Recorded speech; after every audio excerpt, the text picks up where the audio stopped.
ভয় পেয়েই অনেকে কানাডাতেই আসতে চায় না। মনে করে না জানি কি ঠান্ডা, না জানি কি ডিপ্রেশন। কিন্তু কানাডার সব শহর, সব প্রভিন্সেস এগুলো কিন্তু এক না। এই যে দেখেন কি সুন্দর। আজকের হচ্ছে নভেম্বরের ১৯ তারিখ।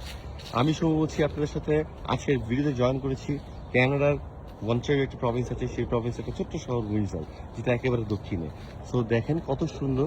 এখনো পাতার যে রংটা মানে কালারটা সেটা এখনো যায়নি, সেটা এখনো আছে। তো এটা তো চলে যাওয়ার কথা।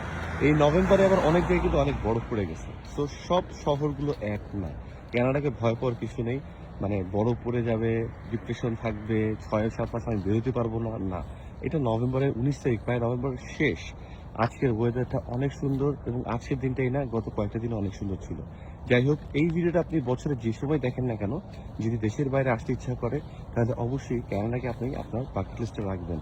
এবং হ্যাঁ, আইএলটিএস হচ্ছে এটার খুব বড় একটা মানে কি বলে এটা গেটওয়ে, যেটা আপনাকে বেসিকলি কানাডার ভিসা পেতে সাহায্য করবে। কানাডার ভিসা পেতে সাহায্য করবে আইএলটিএস, মানে খুব ভালো স্কোর, ব্যাংক ব্যালেন্স এবং আপনার একটা স্ট্রং এসওপি। এটা কিন্তু খুব ইম্পর্টেন্ট। সো ব্যাংক ব্যালেন্স এখন মানে অনেকভাবেই অনেকেই ম্যানেজ করতে পারে আলহামদুলিল্লাহ। সো আইএলটিএসটাই একটা বড় মানে কি বলে এটাকে একটা স্ট্রং একটা ডিফিকাল্ট একটা গেটওয়ে। সো এটাকে ভালো করে চেষ্টা করুন, ভালো করে স্কোর তোলার জন্য। পরবর্তী ভিডিওতে আবার দেখা হবে। আমি শুরু করছি। আল্লাহ হাফেজ, সালাম আলাইকুম, ফি আমানিল্লাহ।